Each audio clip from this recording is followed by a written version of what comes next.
Howdy do to all of you out there in the internet watching this video and just existing in general. Hopefully you're doing a good job of existing and enriching the world for those around you and yourself. Weird way to start this, but we're gonna go ahead and keep moving with it. As you can see, this is the first time I've posted on my YouTube channel in a hot minute. First time I've done an album review in a long time as well. And I just felt I was just in the mood, you know. I've been really digging. I haven't really been on music that much in the last couple weeks / months, but I really felt moved, I guess, by this Revenge of the Dreamers 3 album. So I wanted to get on here, and I got some gameplay from The Club, which is a little known arcade shooter that I really like, and it plays super well on PC. So that's the gameplay you're getting today. And yeah, I just wanted to tell you guys about the album, give my thoughts on each track as I do in these album reviews. And yeah, I just want to talk about it. So let's start top level here. Revenge of the Dreamers 3 is a collaboratory album from Dreamville. Dreamville is, if you don't already know, J. Cole's record label, and that record label is home to a number of different artists. And I believe these are all of the artists, but let's go ahead and go through them. It's of course home to J. Cole, Omen, Ari Lennox, JID, Baz, Loot, Cause, and Earth Gang. All of those are all the Dreamville artists, but on this album you'll get a lot more than just them. There's some random features from people like Vince Staples, from people like T.I.'s on the album, Saba's on the album, and you know, one or two other just random voices that you might not have expected. Because this whole album was, the whole thing about the marketing of this album was it was made in 10 days. It was the only gap that all these people had before people had to go on tours or go back from vacations and stuff like that. So they had 10 days in which the entire label could get together to record an album like this, and it's a really cool collaborative vibe on the album. Because of that, they had 10 days to get all these people together. They sent out invitations to people in the Atlanta area because this album was recorded in Atlanta, and you know, some people took them up on that invitation. So you have a lot of producers that jumped on, and like I said, some other rappers outside of the Dreamville gang. But overall, I really like the album. It's a very, despite it having so many cooks in the kitchen, from how the album was made, I really do believe that this album kind of has a somewhat cohesive sound, and despite it still having a cohesive sound, it has a lot of different types of songs. Of course, Dreamville is going to be heavily stacked in the section of hip-hop, so a lot of these songs are going to be rap songs, but they run the gambit between, you know, some more slower paced rap songs, some more emotional rap songs, to some just get hype, get ignorant type rap songs. You got a lot of trap instrumentation in there.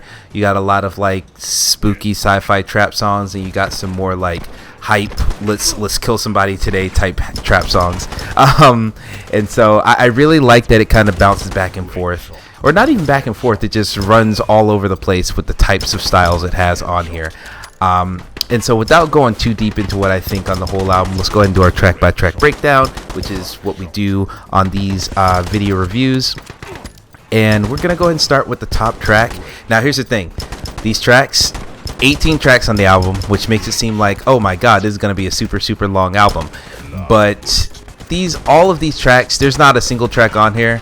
Well, actually, that's a lie, so let me not say that. The tracks on average are under 3 minutes long. A lot of these are under 3 minutes. The longest track on here is 6 minutes, and that's not until the very end of the song. But it's a very brief runtime. The whole album is just an hour and 4 minutes. It's pretty brief if you're just listening to it all the way through. And it doesn't get stale that much because, like I said, there are a couple different varieties of songs in here. But we're going to start with the first song on here, which is Under the Sun, featuring J. Cole, Loot, and DaBaby. I really like this song. This is one of my favorites on the album, and I really think it really sets a nice cadence for this album. It starts off with kind of like a gospel sample of some sort. It gives you those vibes where, I mean, well, I don't know if you're watching this or if you're listening to this. I don't know if you're religious at all, but there's a certain vibe you get when, like, you know, you in church and they're singing and it's like, oh, they hitting that high note. Like, when you get up in there and you get somebody in the choir who know they can sing and they start, like, low-key showing off, like, oh, man, that's just, like go and get it, bruh. Like, that is a good vibe. And so that's the vibe that this album starts with when it uses that sample. And then, of course, they've kind of flipped that sample into something that goes a lot more hard, and that they kind of loops the female vocalists in the background. They loop that throughout the whole instrumental. So that whole loop just kind of adds to the fire and veracity of the song in a way that I really enjoy. Of course, J. Cole, he came with it as far as bars are concerned. His verse is a standout, in my opinion. And, you know, J. Cole's always going to bring... Oh, boy, that is the wrong thing. I was looking up lyrics for this thing, and I forgot I was listening to Jesus is the One, parentheses, I Got Depression, by Zach Fox, which is a total troll song and is not going to be taken seriously as far as lyrics are concerned. So let's forget about that. But yeah, I just really enjoyed Under the Sun lyrics. There we go. I really enjoyed J. Cole's verse just because he came with it with some veracity. He's starting the whole album off in excellent fashion. A lot of cool bars related to, like, dogs and being dog catchers. He has a really cool string where he says, this ain't no kennel, behave. Niggas with all that barking, we send them astray. So in a way with the dog catchers, how many bullets your dog catching? Sawed off, raw dog fashion. Hauled off, hope God catch him down. Like, that's how he ended his verse. And in all of those bars, that's some reference to, like, dogs or dog catching or being hauled off in a van. And, you know, I thought that was a really clever string of bars. Really, really good stuff there. Loot. Here's the thing, Lute, I really liked his verse just because he kept that cadence and he kept that energy. He sustained it. J. Cole started it, and I think Lute continues it in the same fashion. But as far as, like, very clever punchlines and super clever wordplay, I don't really think Lute had too much to bring to the table. I really did like I Wish a Nigga Would, like Liam Neeson. I like that line just because that's a clear reference to Taken. I think it's a fun line, but, like, you know, nothing super blowing out of the water here for me for Lute. But I think his verse is perfectly good. I think it fits on here, and I think it, you know, adds to the energy of the song. Or maybe not adds to, but continues the energy of the song. But DaBaby is the one who really, you know, he kind of steals the show here. Despite me saying J. Cole probably has the best verse on this track, I feel like DaBaby might be right up there with him. I feel like some people might even think he has the best verse. DaBaby just comes in here. He rides the beat in a slightly different way than either Lute or Cole have. He's putting in syllables and kind of awkward places in the beat that you wouldn't expect, but it doesn't sound awkward. In fact, it feels like he creates his own flow with a different pocket than the other two rappers did.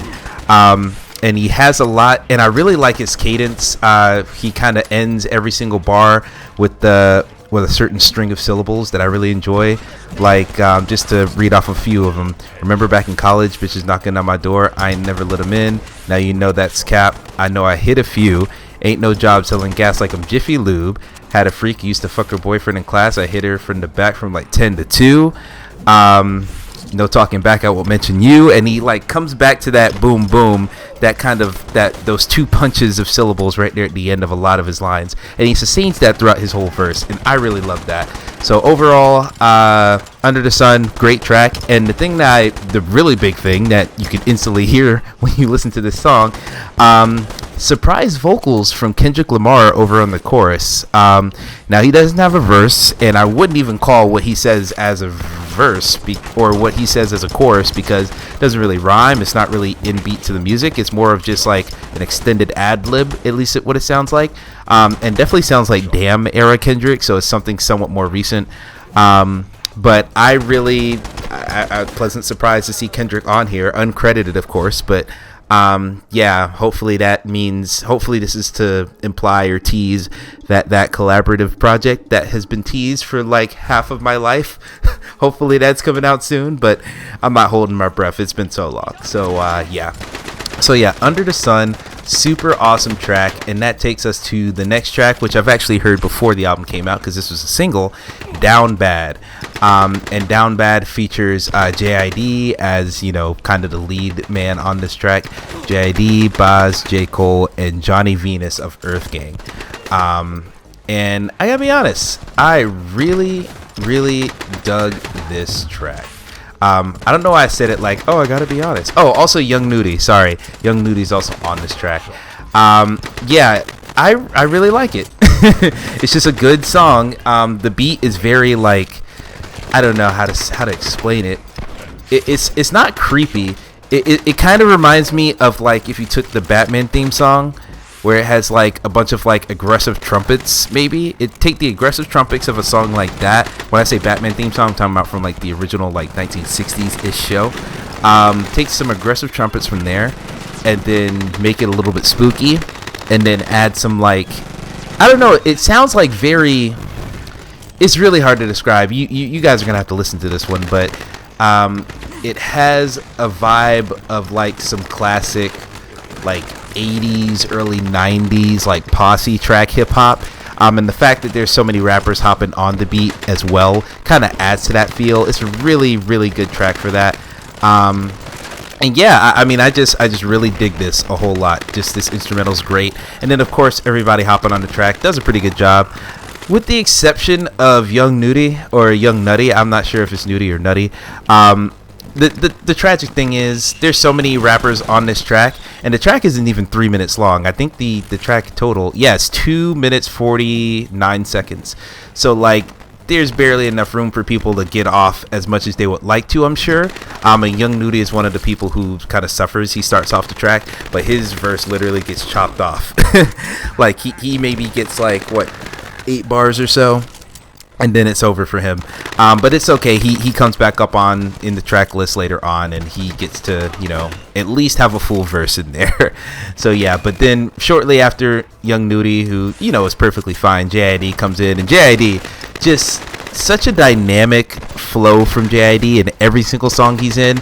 Every time he gets on a beat, he raps over it in a way that you just don't hear anyone else rapping over a beat. He just finds he's putting a word into every single pocket that you could possibly find within a beat, and it is just fascinating to hear him rap. So of course here he does that yet again. It's just super awesome, and he has a really cool play of words down here at the end of his verse where he says had to tighten the fuck up, but I'm here for the crown. Board of Education versus Brown. I was bored of education, left town. Fuck a resume, fuck a cap and gown, fuck a background check. Background when I get the check, nigga, that's now.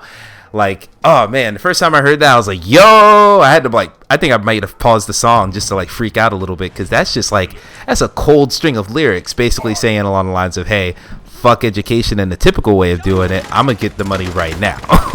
Like, and I'll call you back once I got the check, which is now. So yeah, just awesome wordplay and some visceral picture painting here from JID, and of course he's on the chorus as well. You know, Down Bad coming of course from, you know, his refrain of I was just fucked up, I was just down bad, and I had to tighten the fuck up, but I'm here for the crown. And so yeah, it's just a really good refrain. Kind of gives the implication, or it gives the vibe of, yo, back then was rough, but now I'm coming for the crown. And so it kind of sets that cadence of all these rappers like coming for it, like everyone going hard in their verse, and it continues on. Baz has the third verse after Jid, and he really is going hard. I don't really have any like super hard punchlines from Baz. He has punchlines in here, but like a lot of rappers do, a lot of them are referencing like sports in the NFL, or not NFL, but the NBA. I ain't really about that life, so a lot of those are gonna go over my head. But I will say one of my favorite things to do is to listen to a rap song that I've heard a million times, and because some sports thing is popping that's popular and I know about it suddenly, I can understand that line suddenly. A great example of this is in Prime 2, a recent album that came out from Royce da 5'9" and DJ Premier, one of the most legendary hip-hop producers of all time. There was one song on that project in which Royce da 5'9" said, "Never smile, Kawhi Leonard." And I was like, I don't know who Kawhi Leonard is. That was last year. This year, of course, Kawhi Leonard, they won the NBA championship. He's a big name, household name. I've seen the memes all up and down Twitter about him, and I understand what he means when he says never smile Kawhi Leonard, because that boy's kind of awkward. God bless him. He's a success, but finally understood that bar. So that's kind of what I'm getting for Boz. Boz is killing it with the cadence, killing it with the flow. He's just a very enjoyable rapper to listen to on this beat. But as far as punchlines, not getting too much there. And then, of course, J. Cole comes in. Of course, J. Cole's going to fucking kill it every time he's on here. A little bit awkward starting. He kind of switches up because people will often switch up their cadence in a rap song. But because his verse is so short, he switches it up like 3 or 4 times right at the start. And it's kind of like, oh, wait, where are you going to settle? Like, it just seemed a little bit awkward. But, after that 4th line or so, you see the cadence that he's setting. And then he just keeps on going. And then right there at the end, I really like the last 3 lines he has. Pressure cooker that's been known to bust a lump of coal and make a diamond. 2-6, we enrolled in Reaganomics. Crew sick, we the Golden State of rhyming. Like, okay, that's some really good wordplay right there. Some really slick shit in there. Golden State of rhyming, of course, and bust a lump of coal and make a diamond. Like, excellent stuff there. Of course, J. Cole's coming with it. And then Johnny Venus, I feel like I gotta look at Johnny Venus's bars a little bit more, because even looking at him, I've looked at the Rap Genius for a lot of these already, and even looking at his bars, nothing's jumping out to me as like a crazy like punchline, except for maybe put a foot up that ass, you a stepping stone. Like, that's kind of clever, but it's not like, oh shit, what'd you say? But like, when you're actually listening to the song, Johnny Venus's energy and just his flow is just like insane. They actually have to like turn the beat down a little bit just to like, let his words speak for himself. So Johnny Venus just totally straight up killing it. Got no issues with this on the track. So yeah, overall, Down Bad, excellent song. Loved it a whole lot. And one really good track to put out as one of the singles, and that leads me to Lambo Truck from let's see, what is this? Cause, Reason, and Childish Major. Childish Major on chorus duties, with Cause and Reason having 2 verses, or a verse each. And I really like this track. It's not like your rapidy rap type song like Down Bad is. This is a much more laid back, like, the rapping in this song is more about like telling a story and just, painting a picture rather than trying to impress you with crazy wordplay and stuff, though there are some pretty good bars. So Childish Major, of course, opens up with the chorus. Very eerie, very spooky, haunting instrumental, this one. But it's spooky, not in the way of like, oh man, this sounds like a haunted house. It's spooky in the way where it's like, it's 3 a.m., we're driving around and we're about to catch a body tonight. Like, that's the type of haunting melody that this one kind of gives me the vibe for, because despite it being haunting, it still has a very hard edge, and it still has, like, of course it has that heavy bass that a lot of rap songs have, but it just has that hard, like, griminess that, songs like this just benefit from greatly. And of course, Childish Major's kind of eerie, like, it almost sounds like the wind scratching in the background, his voice on this track, and I think it complements everything even more. So yeah, Childish Major does great in all the chorus. Kaz comes up here with the first verse, talking about how he's been, he's trying to keep that hunger up, where he's doing good, but he doesn't feel like he's good enough.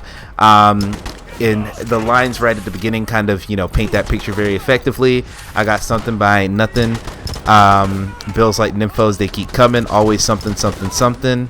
I just ate, but I'm still hungry. Looking great, but feeling bummy. Like, that's the cadence he's setting there, and it's kind of setting the tone of, yo, I'm doing good because I'm signed to fucking J. Cole's record label, but I still feel like there's more ahead for me.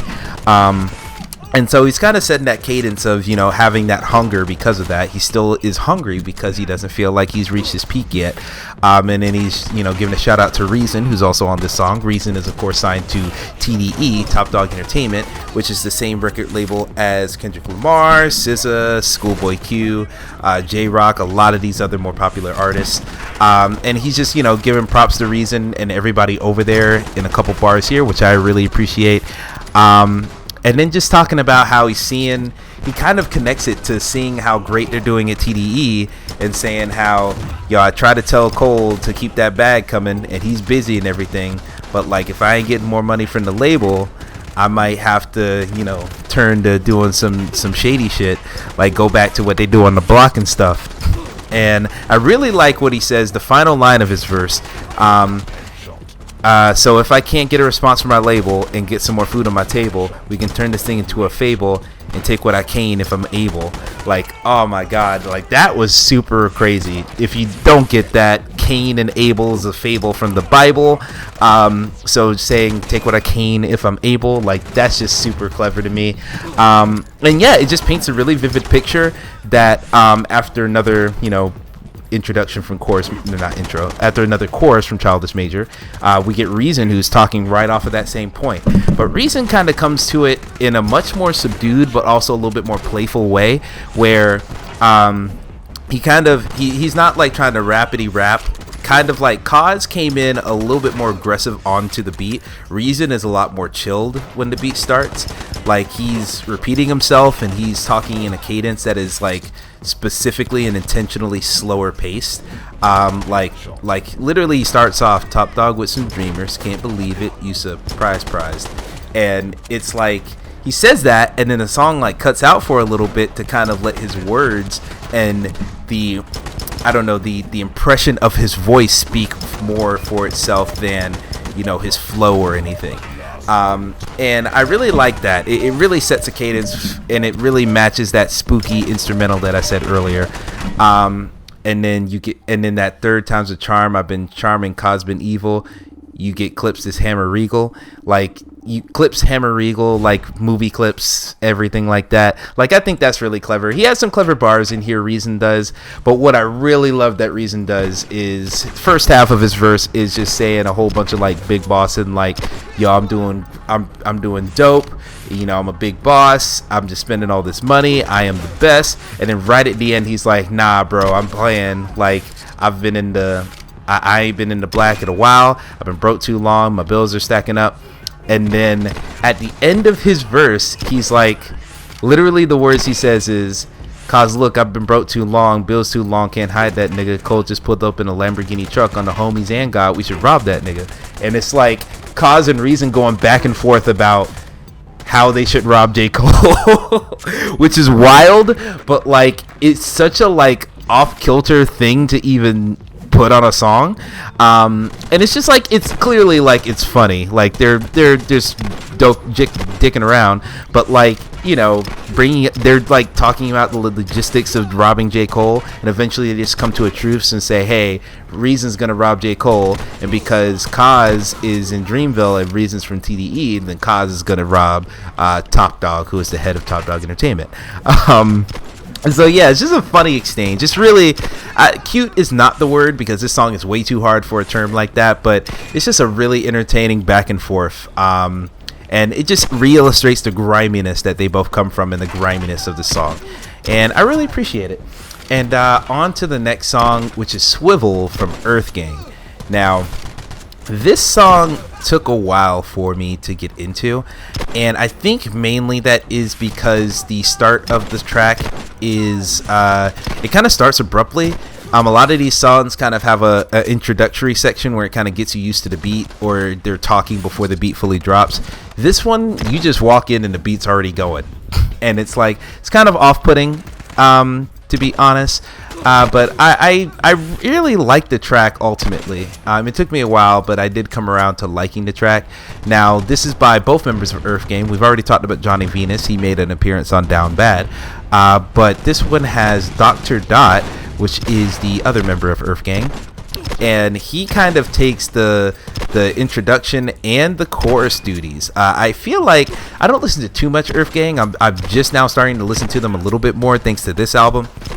But I've always seen Johnny Venus as like the head member of like, he seems to be the one who's like more prominent. So seeing Dr. Dot take the lead duties on here and step up and do the chorus, it was a pleasant surprise. And a lot of this is just like talking about, literally the chorus is like, keep your head on a swivel, trouble lurking around the corner, run up any minute, you'll be gone. Like, it's just talking about life in the hood. It's hard. You gotta watch your back at all times. Like, it's just hard out here. And that's what a lot of this is coming to. And I don't want to, I mean, I've already been talking for roughly 23 minutes or so. So I don't want to do, you know, full on bar breakdowns for every single song. I just want to do it for the highlights. But, yeah, this song, it really has just, it has a very relaxed, very chill vibe that I appreciate. It's just, it starts so abruptly that you're like, oh man, what is this going to be? But then, you know, by the time you're halfway through Dr. Dot's verse, which is the first one that you hear, it's just like their voices just go so well with this. And there's like a very subtle, slight beat change when Johnny Venus's verse comes up in the second part. But it's just pleasant. It's a very relaxed song, very chill song. They're not like doing too much rapidy rap stuff. It's very much so like just, you know, they're just riding the beat. It really feels like a vibe. Like this is a type of a song where you're listening to it for the vibe rather than trying to be impressed by lyricism or cadence or anything. There are some good cadences here, and there is, you know, one or two, I guess, clever punchlines in here. Like, no, we not vacant, my sir, but we all was robbed. Like, and I'm not exactly sure what that means. Should have kept my head on a weave and bob. Like, oh, this is Jamaica. Oh, Jamaicans are saved. Okay, so I'm trying to figure out what that bar meant. Anyway, this is the type of song where I think this is going to be, just like I said with the Boz feature in Down Bad. I listen to these songs over and over again, and every now and then I'll finally understand the bar after, you know, months and months. And I'm sure there's some bars in here that are going to come across in that same direction. But overall, I thought the song was good. It took me a while to warm up to it, admittedly. But if they had some type of lead up into the song, I'd be so much more of a fan of this song. But overall, it is not a down spot in the album for me. And then we go on to track 5. Oh Wow, Swerve. And this track actually has a couple of people on it. This one has J. Cole, Zoink Gang, Key, exclamation point, and Maxo Cream. And I'm gonna be 300% honest, I don't know who those last three people are at all. I think JID's on here. Oh no, that's not JID. Okay, this whole time I thought JID was on this track. Oh, well, he does have a little bit of a part, but we'll get there later. So first off, this Oh Wow section. See, Oh Wow and Swerve, they're two different sections, like two different instrumentals entirely. Like, they might as well be two separate songs, but instead they're just two parts of one song. The Oh Wow section, instrumentally, it has that vibe of, like, I imagine, like, when I listen to the song, I imagine the rappers, like, coming out of a cloud of smoke in the middle of, like, a session and spitting their verses. Like, that is the type of vibe I'm getting from this track. It's very good. It's just once again, it's really relaxed, but it has like a little bit more. It's not like heavily bassed out, but it has a little bit more drums, a little bit more of a drummy sound into it. So where it still has that like more traditional, you know, you can find the groove in it because you can find those drums better. Which I can't say for a song like Swerve, or not Swerve, for a song like Swivel that we just talked about. The drums aren't as pronounced in that song, but Oh Wow, like it definitely has those drums a little bit more. But like I said, it still has that like kind of dreary, kind of, you know, lackadaisical vibe, like you would get if you were, you know, passing a blunt, which is not something I can say I've partaken in, but I've been close enough to it where I feel like I can speak from the outside in. But anyway, besides that, so Zoink Gang, he really is just kind of doing ad-libs. The chorus for this song is pretty much just ad-libs. It's literally just him going, oh wow, she got a big old ass, I'm proud, I got a whole lot of cash, kabow, I put a hole in your ass, I'm out like a motherfucking lamb. Like, okay. Like, that's not really, there's no substance in that chorus, but you know, I find myself finding it catchy. So for better or worse, you know, that's interesting there. Then J. Cole comes on here would like, I like his verse in this one a whole lot. It's just him, J. Cole is really known for a lot of the more reflective, what some more reflective writing, and that's what you're getting in this verse. Like, I really like when he starts off the verse, smoking my nappy dreads. How you scared to die, nigga? Don't believe that lie. I think that everybody happy dead. Hell is a fabricated figment of imagination. I done seen worse for real. Right here off Yakin and behind gas stations. Like, talking about how, people are probably gonna be happy if they're dead. And then he kind of, makes that case throughout a lot of his verse. That's what he's talking about, and he kind of wraps it up pretty well right at the end, where he's like, is there good or bad? Well, that's depending on you, and if you wake up in time, I know it's better to be asleep. That's why we hate the alarm. Like, maybe he's not talking about literally being dead, but just being dead mentally. Like, that's what we all prefer, as shown by, us always on social media and our fetishization of, pop culture and other stuff like that, which he doesn't actually talk to a lot of those things in his verse. But I feel like if you dig into it, like, J. Cole has like J. Cole's rapping style is made for a site like Genius, where you're annotating everything and you're trying to find a deeper meaning. And this is the type of verse that lends itself pretty well to that. So I really appreciate that. And another bar he had that was pretty good. So active on the radio, I'm radioactive. Like, clever bar, like kind of corny, but he had to do it. So like, I like that. Overall, that first section's really good, but the part I really didn't expect to like, Swerve has like this really, really, really strange. It's a trap beat, but it totally sounds like this one sounds like not haunted house, but like if you were doing donuts in the parking lot of a store in Silent Hill.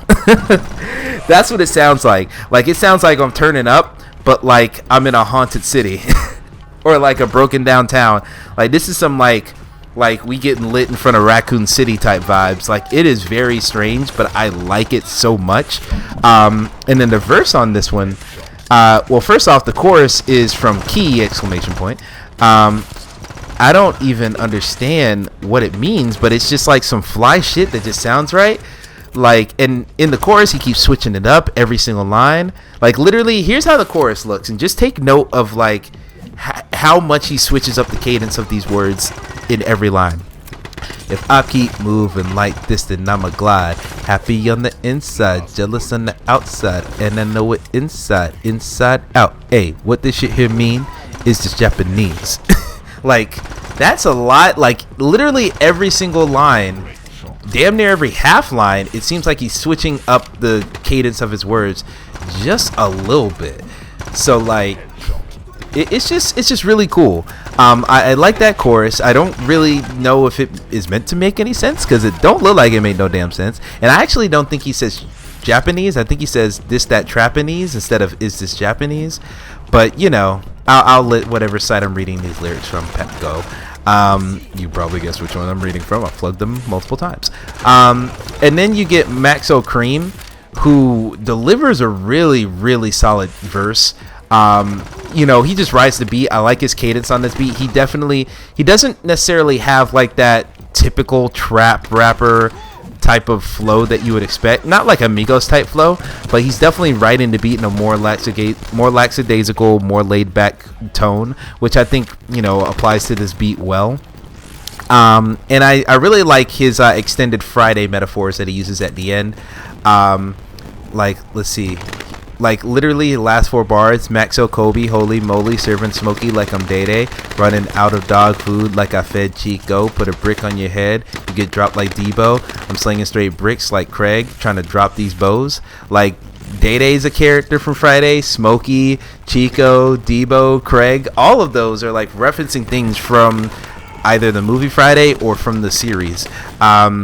Yeah, I really thought that was really cool, because I was able to pick those up instantly, and I love bars like that. Like, that's the type of stuff I live for. And so, yeah, Maxo Cream, great job on that verse. Chorus Key, great job on the chorus. The only tragic thing is, I was a little salty about this too, and this is one of the longest tracks on the album. I actually think it is the second longest track on the album at 4 minutes 36 seconds. But JID has a verse right at the end, and the song kind of fades away as soon as he starts rapping. Which I guess is fair. I mean, JID, he's on this album a whole bunch, so it's whatever. But like, this verse is so good, and I know JID would have torn it apart. I know he definitely would have found some entertaining, interesting pockets to rap into. But nah, his verse is gone pretty quickly, and he has like 4 bars here, but it's not enough for me to even analyze. So we're gonna go on to the next track after that. Don't Hit Me Right Now. Now this one, Guap Dad 4000 actually has been doing a pretty great job on a lot of these hooks. We're gonna get to, I think Costa Rica is another one he's on, and he did a great hook on there. And this song right here, Don't Hit Me Right Now, which actually has Boz, Cause, Young Baby, Tate, Guap Dad 4000, and Buddy. They're all on this track. Once again, under 3 minutes. Once again, I really like this one. This one has more of like an R&B rap vibe to it, especially with that chorus. Guap Dad lays down a really just incredibly catchy chorus that I feel like is just made for radio. This is the type of song that I would imagine, what's his name? Who's the Ty Dolla Sign? This sounds like a Ty Dolla Sign ass song, but like, I'm not the biggest fan of Ty Dolla Sign. Not for any specific reason. I just don't vibe with his music that much. But this song right here definitely sounds like a song I could see him on, but it has like, it still has that chill like I don't know, R&B vibe, but it's still upbeat. Like, it kind of has like a little bit of like, I don't know if it's wind chimes, but it has like some instrument in the background that just makes it a little bit more upbeat. And then all the verses on here are really, you know, they're just fun. Like, I like them. Like, let's see here. Boz is the first verse on here after Guap Dad's, you know, very catchy chorus. Don't hit me right now, don't hit me right now. I got the chopper, it seems like opera. I make this fool in the bitch. Like, okay, I love that cadence right there, man. And I know it's some R&B shit, and it's not like rapidy rap like I tend to like. But man, I just like that cadence. It just sounds hot. And then Boz coming up here, his verse is kind of cut short. And I think actually Young Baby Tate just continues his verse, but like, I like how they play off of it, where Boz is coming up with a little bit more traditional rap verse, but then Young Baby Tate comes on and finishes it with like, you know, some pretty basic words. He's like, I fry 'em, I sizzle 'em, they biting, they nibbling, they lying, they feminine. Like, I love that cadence where it's just back and forth with the similar syllables every single time. Love that stuff. Buddy comes on here with a little bit of a, you know, Buddy and Cause both kind of got the short end of the stick. Really short verses on this track in general. But yeah, I just like their contributions. Nothing too crazy, nothing too bar heavy, nothing super duper to analyze. But I just like, overall, the song is just very, it feels like a hug from your significant other on the dance floor while like reggae music is in the background. but like chill reggae music. Like, and y'all ain't even dancing, you're just being held. Like, that's what this feels like. That's what this song feels like. It's just nice and pleasant, warm, and all that shit. So yeah, it's a good time. I really like that song. Wow, 38 minutes, and we're not even halfway through the trucking track list. Let's not make this an hour-long video, huh? So we're gonna keep going. Wells Fargo, another song that I really love, despite this just being an interlude and it's barely over 2 minutes long. Really love this song. Collaboration between Buddy, let's see, yeah, Buddy, JID, Johnny Venus, and Guap Dad 40K, or Guap Dad 4000. Their verses, I'm not really going to say anything about their verses. This is all about the chorus and just how hyped the chorus gets you. Literally, like, get my gun, we're going to rob a Wells Fargo. They make it sound as hype as that sounds, just reading it. And it is, like, the hypest interlude of all time. Like, it is incredibly hype. This is definitely the type of thing that I can see myself, like, for the longest time, All Right by Kendrick Lamar has been, like, my let's turn the fuck up for positivity anthem. This is gonna be my let's do some fuck shit anthem. And I don't do a lot of fuck shit just in general because that's just the type of person I am. But if I ever wanted to, this would be the thing I ride to said fuck shit. This is my theme song that is blasting in the chariot. So yeah, Wells Fargo, great song. One of my favorite tracks on this album. That leads me to Sleep Deprived. this one feels a little bit, the beat on this one reminds me of like a Logic song. And I know some people hate Logic, so you might be taking pause right here. But when I say Logic song, I'm talking like the good parts of Everybody. I'm talking like early like gang related era of Logic. It just has like that piano, like contemplative, the type of, this is like looking out the window while it's raining, but the sun's still out. So it has that slight like peppy, not peppy, but it's like slightly more upbeat, but the pianos in the background kind of make it still like contemplative and just looking back. But the song is like, the song is about like people losing sleep and why they're losing sleep. Sometimes it's about, your haters are looking at you and they're losing sleep because they're busy hating on you, or maybe you're working so hard that you're losing sleep, and just things like that. So it kind of lends itself well to the contemplative look back-iness of the song, and I really like it. People on this song, let's go ahead and read this one too. Lut, Omen, Mez, and Davion. Hopefully I'm saying that last one right. But yeah, there's actually, I don't really think there's not that much of a chorus on here, where the chorus comes so late in the song that it doesn't feel like a chorus anymore. There's literally 2 verses before the chorus. I ain't never had nothing, I had to work for it. Prayed to God every day, even went to church for it. Like, I like Devon's chorus on here, but I'm not exposed to it enough for me to enjoy it as much as I would like. The verses really do take center stage here. And of course, Lut on this track, Lut does a lot better on this track than he does on Under the Sun. Like I said, Under the Sun, he keeps the energy. Lut on here, since I don't know if it's just because it's the first verse, but I feel like he sets the tone and everybody kind of follows his lead a lot more. So I feel like his verse on here is a lot stronger. Like I said, Mez comes on here. He delivers a great verse as well. And it's just really good stuff. Omen, really good. I like Omen's first line, turned into a bigger deal, but way realer than Black Friday. Like, okay, that's clever. Like, big deals. I get it. And yeah, just a few punchlines here and there. Nothing that super duper I want to highlight. But Sleep Deprived, not like my favorite track on the album. This is one of the tracks that had to grow on me, much like Swivel from earlier. This one had to grow on me before I liked it. But overall, I think it's fine. I think a common thread through this album is that I don't think any of the tracks are outright bad. A lot of the tracks that I really didn't like and would skip instantly when I first listened to it, I've come around on, and this is one of the ones I've come around on, and it's definitely worth being on the album. Self-Love is the next one. Now this one was a complete 180 for me. I really wasn't fucking with this song that much, and I was a little bit concerned about that. And so yeah, I really don't know why I didn't like, sorry about that pause there, I had to like blow my nose. But yeah, I don't know why I wasn't digging this song. Maybe it was just too slow paced, and I'm really into this because I'm a big JID fan and J. Cole fan from the jump. So that's like, I was more of the rapidy rap type fan coming into this album. So when I heard a song like Self-Love, where it starts off like it's like this, if a lava lamp made a sound, this is the sound it would make. Like, that's what the instrumental on this one sounds like.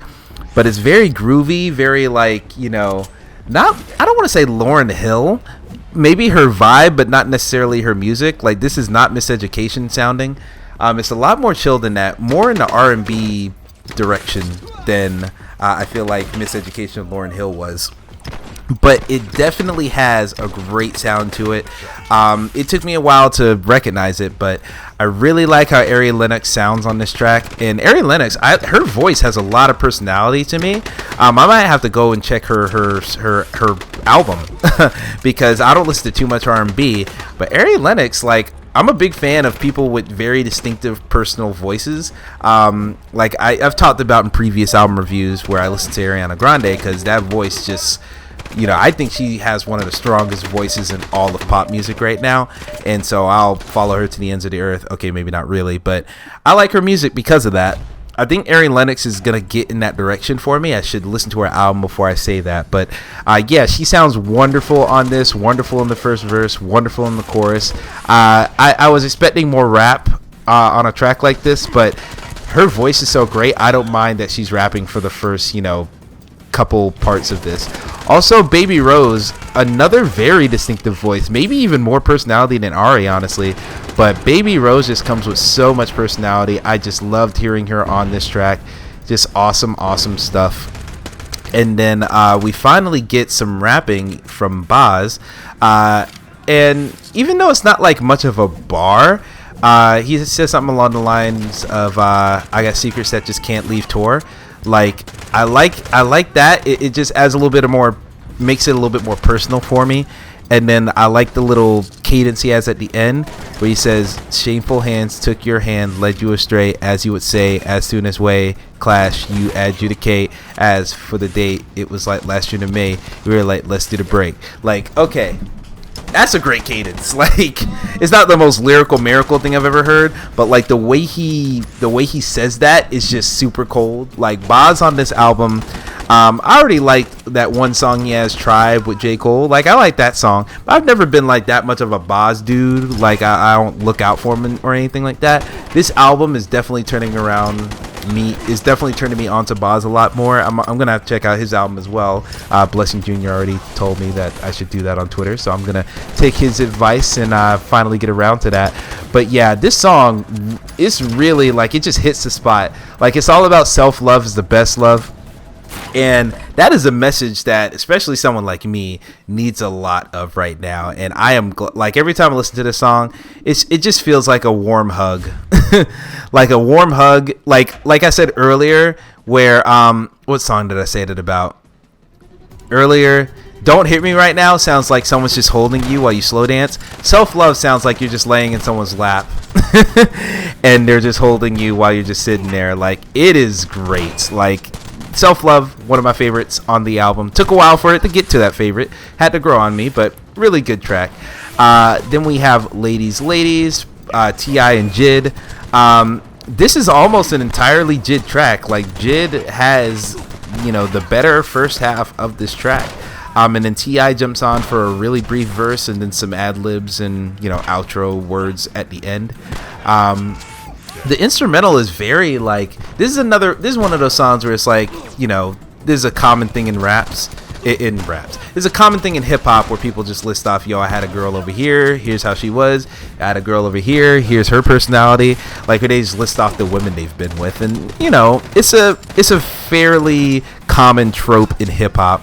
But I like this one. This one seems less about, like, let me list off all my hoes and more like, I remember Dandelion? What happened to her?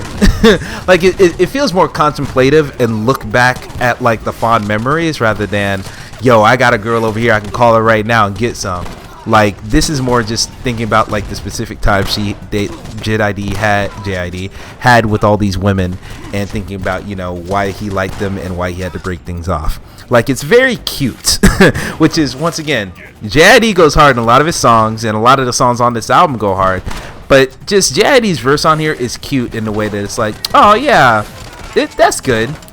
And it's less about like, oh man, I had this red bone called Pocahontas or whatever the fuck that people like to say in fucking hip hop songs, and it's talking about their vagina or something.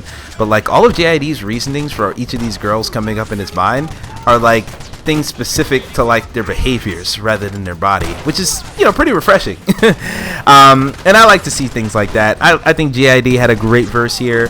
Not super duper like lyrical miracle stuff, but I thought the verse was great. And then T.I.'s verse right after that is pretty brief, honestly. And a lot of his verses is doing the same thing JID did, where he's just reminiscing on women he's been with. But instead of it being about like, this aspect of her personality made me think of her about this until she broke things off in this way, T.I.'s verse is more like, I had a girl who would do this for me, and I had a girl who did this for me, and I had a girl who wasn't ashamed of me, and I had a girl who was like this. Like, more or less, he's looking at them in the lens of, this is how loyal they were, or this is how much they love me, and it kind of relates back to him, which is a little bit more, typical hip-hop type shit, but I don't think it detracts from the track that much. And then he gives his viewpoint of women nowadays, because T.I. is, of course, an older gentleman. So he's going to have a perspective, and he shares his perspective a little bit at the end of the verse. And then he has a little bit outro, just making a joke about, yo, if I fucked a woman real good back in the day, karma's going to bring it around, and someone's going to fuck me real good one of these days. Like, it's cute, but it's not like, it wasn't like some big crazy revelation. It might have been funny the first couple times I heard it, but now it's like, okay, T.I. I know you're making a joke, but you listen to the same joke 50 million times. That's just how it goes. But yeah, I like this song. It's very like, it's a fun song. It's a pleasant song to listen to, but not as pleasant as this next track, Costa Rica. Now this is one of my favorites on this whole album. It has the most rappers on it as well, and this was also a single beforehand, which is just buck wild if you ask me. This is featuring Guap Dad 4000, Reese LaFleur, Jace, Mez, Smoke Perp, Buddy, and Ski Mask the Slump God. They can barely even fit that many names on this bar before I had to like click off. So yeah, I really like this track just instrumentally. It has that, it's called Costa Rica, so it definitely has that like ethnic undertone to the instrumental. It has a very tropical sound to it, and I really like that. And these guys are able to still go hard on it. It kind of has like if you're in Costa Rica, it kind of has the vibe of like falling asleep on the beach, which is like cool. Like, if you're ever super relaxed and you're like on a beach vacation, I've fallen asleep on the beach once or twice. Like, it is not unheard of, but it has like that more laid back, tropical sound, and I really like it. Like, I think it's great. It's sustained. That vibe is sustained throughout pretty much the entire track. The track isn't that long. It's 3 minutes 30 seconds, and it's great. And every single verse on here is great. Even though some people come at it a little bit more aggressively, like Reese LaFleur starts it off. He's not going too hard on it, but Boz is damn near screaming by the end of his verse, but it doesn't intensify the feeling of the track that much at all. It's still really good. Like, I just don't know how to explain it.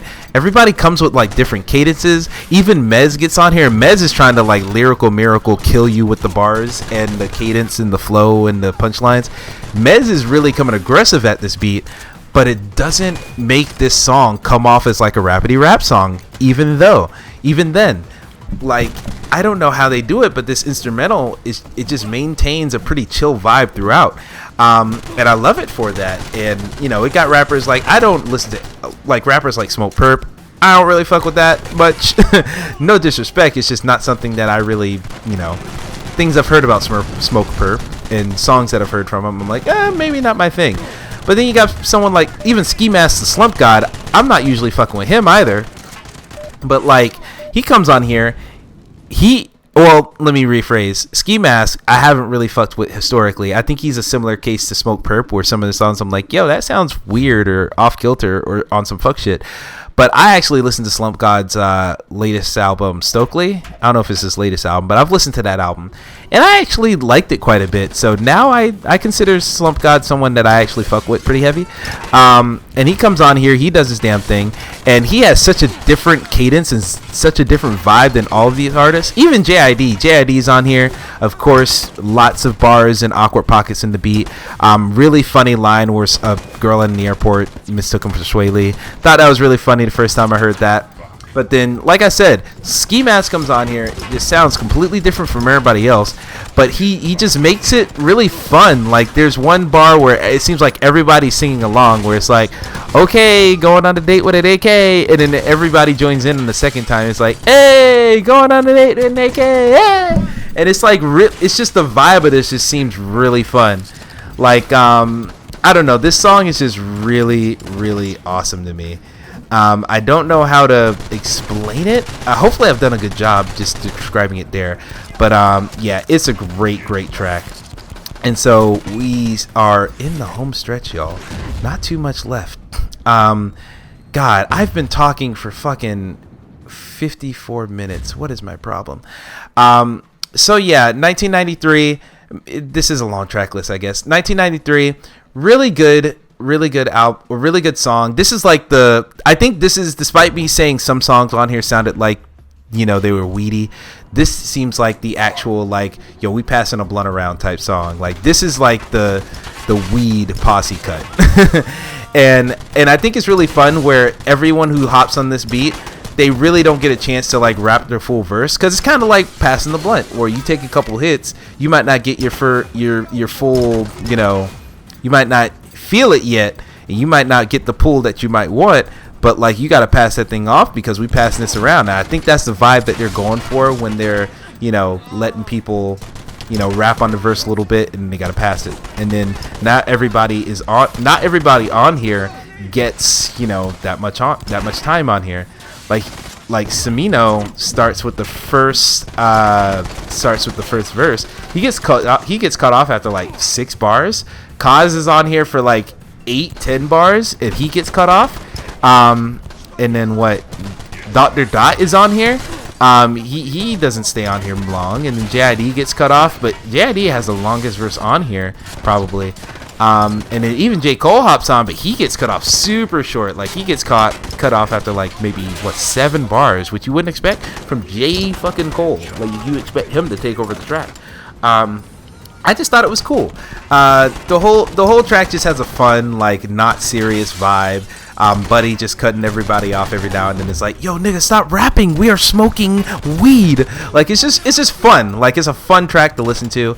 Not too much substance in here, but just Buddy's appearance, Buddy's energy on this track specifically, and on something like Wells Fargo, is just really infectious, and just really, like, you're laughing along with him. And it's just really entertaining for me. And that takes us on to the next track, Rembrandt and Run It. Now, this one I was super excited about, just looking at the track list. Rembrandt Run It. This has JID, J. Cole, and Vince Staples on here. Now, JID and J. Cole always tear it up on any track. This instrumental is very, like, spacey. It's very, like, minimalistic and spacey, and it allows for these two to do whatever they want on it and just take it over with their words. Now, here's the thing. They're very reserved initially. JID especially, like, he's like 1 word, 2 word, 3 word, 4 word. Like, that's how he's rapping in the first half of his verse. And it's a little bit disappointing is because I know Jid can, like, snap and, like, put in 50 syllables in one line if he really wants to, but he specifically chooses not to. And it sounds good, but, you know, it makes me happier when he does what he does at the second half of his verse, where he finally, like, let me read it off here. Like, he's like, y'all fall, this all y'all niggas that came up with, my would a bit of a change up. You think it's lame, we in minimal danger. Like, when he's hitting that like, when he's getting a lot of them syllables in one bar, like, oh man, that's the shit I live for, especially from Jid. And I just love that. And then J. Cole, he comes in not as minimalist as JID, but he does still also hold it back until later on, where his cadence kind of changes up. And I like his, where he's kind of, you know, he's flossing a little bit in his verse.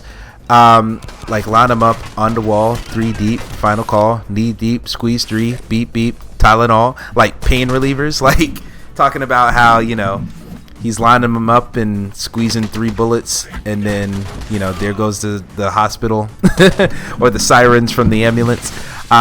You know, it's vivid picture painting, but using very few words, which I thought was cool. So they do pretty good on that first half of the beat. And then it switches. This is another song that switches for Vince Staples' contribution. And his contribution is so short, and it gets cut off. Like, I think there's more in there that Vince had to rap about, or he's passing it or something. But, like, oh man, when they switch this beat up, it goes into like think Mad City from Kendrick Lamar's like his not his first album, his second studio album. Think like that type of vibe from Mad City, from and then it's just, it has that like aggressive, like, oh god, like, it's scary. Like, it's not scary because it's spooky, it's scary because it's intimidating with power. Like, the song, like, the instrumental just gets overpowering. And then Vince Staples, you know, Vince Staples just has a super unique voice, and so he gets on there and he's like, I had a dream, I had a Glock, I had a beam, run it back. Like, his energy is infectious, and it gets you on here and you get really hyped. But here's the thing, the hypeness only lasts for like maybe 20 seconds because his verse is done super quickly, and it doesn't end with like an outro or anything. It just ends with like a gunshot and then the song's over, which is a little bit sad to see, but I like his contributions so much, and JID and J. Cole always kill it, so good stuff overall. The next track, wow, I've been talking for an hour. I don't know how I do this. Like, it feels like I'm not talking that long, but boy, do I have a lot of shit to say. The next song, Sunset. This one is just J. Cole featuring Young Nudy, which is interesting. Now, this song is definitely like spacey, kind of trippy trap music once again.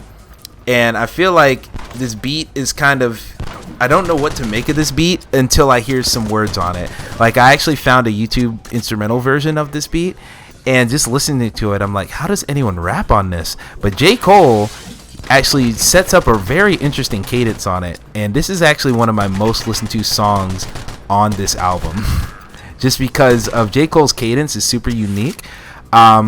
And as far as his bars, I'm not really paying attention too much to the bars, but just his cadence is just so unique, and his flow is just wonderful on this track. And then Young Nudy comes on. Young Nudy has the more traditional, like, not Migos-esque, maybe YG-esque. He has a more traditional, like, rapping on a trap beat type flow. And I think it really complements J. Cole's as well, because J. Cole isn't matching that same type of flow. So when Young Nudy gets on here, it doesn't, because you heard J. Cole do something dynamic with it right beforehand. Young Nudy gets on here and he does kind of what you expect, but you're enjoying it still because it fits perfectly, and you've already been satisfied on the dynamic front with J. Cole. So like, Young Nudy comes in here and just very, very enjoyable, and his verse is pretty short as well, so it doesn't really do anything to detriment the song. So yeah, I really like Sunset. Sunset, surprisingly, one of my favorite ones, just because that beat is so odd, minimalistic, yet still hard. It's really good stuff. And then the next one is the most R&B track on this album, probably. Got Me with Ty Dolla $ign and Dreezy. I actually think Ari Lennox is on this track as well, if I'm not mistaken. Yeah, Ari Lennox and Ty Dolla $ign. Ari Lennox actually has a verse on here. Omen has a verse on here too. What is up with this? Now here's the thing. This is another one this one also had to grow on me. It's just so aggressively R&B, and it uses a sample. I don't know quite the song it samples. The sample sounds super familiar. I've definitely heard it. Let's see if they have it on here. Yeah, I've heard this sample like multiple times in other songs. I just couldn't tell you what it's from. And of course, there's no way to see that on this Ask Genius thing. But it definitely has like just a very warm, comfortable vibe. This is like the type of vibe where you're chilling with your friends. You've all had a couple drinks maybe. It's the end of whatever party you were having, and now you're just like playing, I don't know, Truth or Dare or something, and like, you know, niggas getting horny and shit. And that's the vibe of it, where it's like, oh man, everyone's about to shack up for the night. Like, that's the vibe that this one feels, that this one gives to me. And I really like it. I think it's pleasant. Once again, I've already said it, Ari Lennox, her voice is very distinctive, so I like hearing her on here. Ty Dolla $ign's on this song. Ty Dolla $ign doesn't overbear it for me. Like I said earlier, not the biggest fan of Ty, but I think he doesn't break the song. He doesn't ruin the song for me. And then Omen coming on with his verse. Omen and Dreezy's verses kind of complement each other. It kind of gives the perspective from two different sides of a relationship, or maybe two different viewpoints, being male and female. Omen comes in here, you know, just talking about how he's admiring this woman that he's rapping about, and you know what he's trying to do to, I don't know if he's seducing her or what he's doing to like set the mood right for her, because I think seduce kind of implies like you're trying to convince them that you're worth doing things with, where setting the mood is more like you've already convinced them, now you're just making this as good as possible for them. So yeah, I think that was pretty good. Omen's verse, and then Dreezy kind of spitting from the female perspective, which I appreciate. We don't get enough of that in hip-hop in general, let alone this song or this group of rappers. So yeah, she gets that female perspective, talking about, you know, I need a dude who will get jealous a little bit and they could try me, make that Uzi sound. Like, I thought that was a cool line. And I just like her verse. It's just very, like, you know, it's a chill way.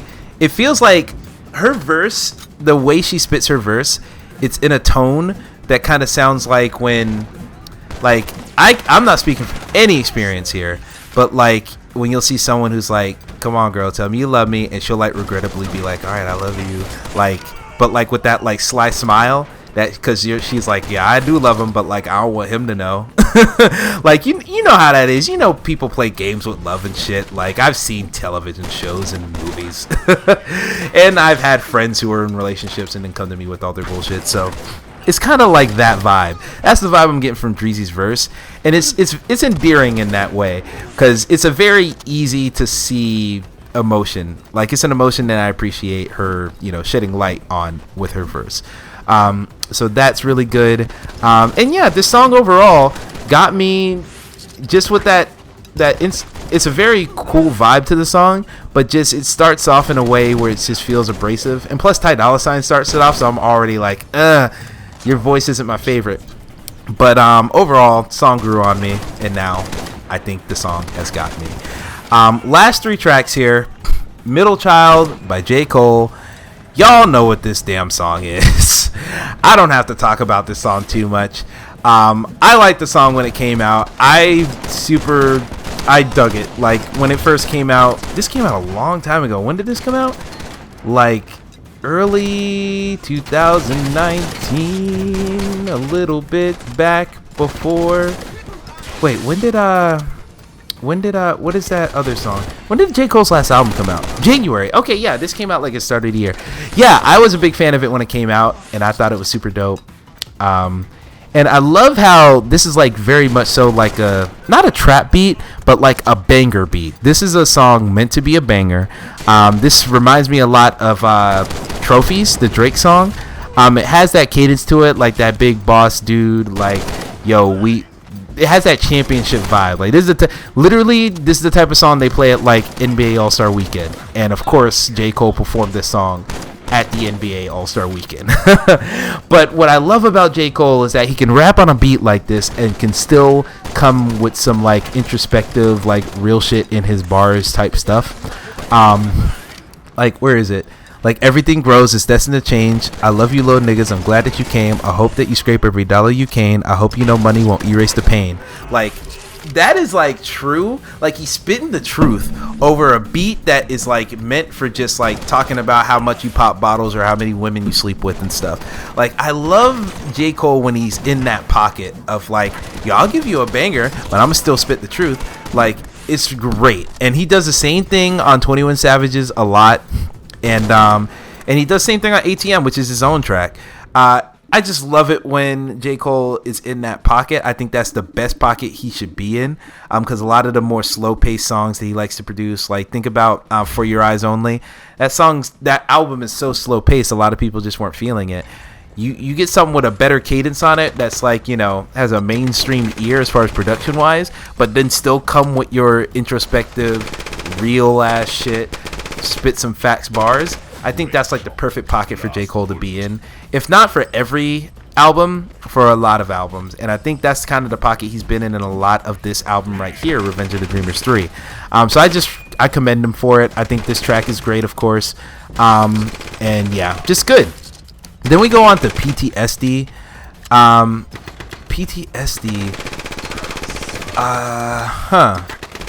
I gotta be honest, I'm starting to think PTSD is the track I've listened to least on this album. And actually it's not. I'm looking at my on Google Play Music, it'll count how many times you've played a track, and it's like the second last next to Middle Child. But of course I listen to Middle Child a whole lot, just not on this album. So it's the second last listened to song on here. You know what? I'm actually gonna like give this just a brief listening to so I can remember what my thoughts on it are. Okay, I didn't need to listen to that very long. Yeah, the vibe as far as the song and instrumentation goes gives me like that Dying of Thirst, like kind of not boom bap, but like that more like chilled back piano undertones vibe that like not Dying of Thirst, but Sing About Me from Kendrick Lamar. Sing About Me gives me vibes of that. And a lot of these rappers, they deliver some pretty good bars on here. I don't really have anything like, oh man, Lyrical Miracle to point out on any of them, like no cadences to point out, no like punchlines to point out. I'm sure they're there, I just haven't caught them yet. I need to listen back to this track a couple more times, but overall, I like it, and I do want to give a specific highlight to, what is her name? Let me make sure I'm saying this right. I think Saint Beauty is her name. Saint Beauty, her voice is magnificent on this track. She really wraps up this track pretty great with the refrain. And yeah, I think she just does a great job on this track. And yeah, I think this is a really good, like, this is like the type of introspective, like, throwback type shit that like a Joey Badass would fit very well on. And it's just a good track overall. And that leads me to the final track after all this time, an hour and 10 minutes. Jesus Christ, how do I do this to myself? Yeah, that leads me to this final track, Sacrifices. I dig this track a lot. Now, this one is very much so like if they made a music video for this one, I can imagine it in an all-black room, and these rappers are popping out of the shadows to like spit their verse. Because it's a very like I'm in an empty room spilling out my feelings type song. And that's the vibe I get from this entire track. Johnny Venus kind of delivers that vibe first off, because he of course does the chorus, and he starts off the track with 2 verses actually. And just his very off-kilter performance in this track is kind of what makes this kind of feel like a weird, like, I'm just pouring out my feelings and everything's just, I'm throwing all my thoughts on the wall.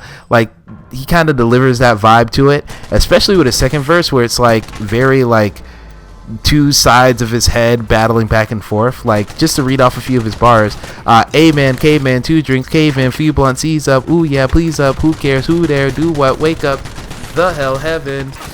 Like, that's what his cadence is for the entire second verse. And and if you're listening to it, it actually bounces back and forth between the left and right channels of audio. So if you have headphones on, it'll come in one ear, then the next ear, then the next ear, then the next ear, just bounce back and forth. And it delivers a kind of off-kilter, like I'm kind of struggling with my past or struggling with something vibe that this whole song has. Now, the only thing I'll say, excuse me. See, I paused last time for that, but this time I was like, nah, you're going to hear it. But yeah. The only thing I'd kind of call a flaw in this song, Smino and Saba, while their verses are good, they might even be great as far as, you know, any of the track is concerned. I feel like their placement on here is just not like Johnny Venus does such a good job setting the tone for this track, and then J. Cole does such a good job of wrapping up the kind of vibe and theme of this track that Johnny Venus kind of sets in motion. I think those two together on this track alone would be a perfect track, like one of the best songs on this album probably. But then when you throw these other 2 guys on here, like I said, Saba and Smino, their verses are great, but I don't think, while I think they fit the instrumental well, I don't think they match the level that the creativity level and the passion level that Johnny Venus and J. Cole bring on this track. And that's probably like my one blemish on this whole album. It's just that it feels awkward to have them on this track, especially like right there smack dab in the middle of clearly the 2 strongest parts of the song. I just don't know if I'm that big of a fan of it. So I mean, I like their verses. Like, they got some clever stuff in there. There was one line in here. Shit looking all red from the north with the pole. It ain't Santa Claus. Brought my gifts to Atlanta. I'm Atlanta Claus. Like, that's Smino's opening bars. And I was like, okay, that's really clever. I like that. And then Saba even had a clever line where he's like, look at what a motherfucker do for the cash intake. They'll be right across your head like it's Ash Wednesday. Like, if you know what Ash Wednesday is, you know. And I think that was pretty clever. They got some good bars. Like I said, some clever punchlines, some great cadence on the beat. But this song, it just has like, this is like probably the most artsy song on the album, and I think it's appropriate for it to end the album. And then J. Cole just brings it. The passion that J. Cole has on this verse is just so outstanding. And just, you know, switching up his flow a little bit here and there throughout the verse, just so great. And just like professing his love for his wife with just the most shameless passion on here. It's just really like sweet to see, and it's endearing, but it's not in like a, oh, that's so sweet. It's just like, I'm fucking crying to you, woman. Like I can imagine J. Cole in the booth on his fucking knees recording this. Like that's the passion that is jumping out of my headphones from this. So yeah, Sacrifice is one of the best songs on the album. Not my favorite, just because those other two verses just don't feel like a perfect fit, but easily one of the strongest tracks on here. And yeah, that's what I got for this album. I have been talking way too long. God damn it. But overall, I think this album's really good. I see some people on Twitter talking reckless about the album, saying, oh man, they spent 10 days and this is all they could come up with. And I understand how, you know, with all these artists, you probably would have liked to see longer verses from a lot of them. I would have loved to see some full verses from a lot more of the artists that were there. But overall, I'm just really digging the vibe of this. This album is such an easy listen, where there's some turn up stuff. There's a lot of different varieties of chill. Like that's the main thing I think I came away with this. This album has like 37 different flavors of chill, with some turn up, with some like poppy stuff or like pop sounding stuff. But it all sounds good, and I'm so surprised that they're able to complement each other so well on every single song. I think it's just a wonderful thing. And for as much as I hate the short track list, this song has been so easy to just listen to back to back, where I might be like, oh man, I want to listen to that one song. I want to listen to Costa Rica again, because Costa Rica is one of my favorites on the album. And it's so short, it just rolls into the next track, and I'm like, well, I'm just going to listen to the whole album again. So I think that works to its benefit, and it kind of led me to, like I said, give a lot of songs a second chance that I didn't originally, and have more songs grow on me, and overall just love the album in general. So yeah, pretty much the final thing I want to say is this album is great. Revenge of the Dreamers 3 from Dreamville. Awesome album. Definitely going to check out a lot more of these Dreamville artists that I've yet to do so already on. And yeah, it's just wonderful. I loved it a whole lot. And that's what I got to say. So without further ado, we're going to go ahead and wrap up this commentary. I actually started recording this around midnight, so you can only imagine what time it is now. Gotta love fucking me and my big mouth that won't stop talking. So yeah, that's all I got for this show. That's all I got for this video. I got to record some more gameplay of the club now, because I've definitely talked over all the footage that I've had. But yeah, we'll see you guys later. Hopefully we'll see you in another video in the future.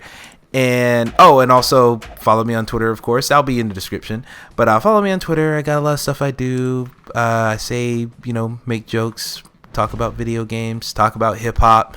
Of course, Lost Arrow Games. I'm still doing stuff over there, writing podcasts and all that stuff. So look out over there. You'll find that link in my Twitter as well. And yeah, that's the long and short of it. And as I always say, keep it real, keep it trill. Adios.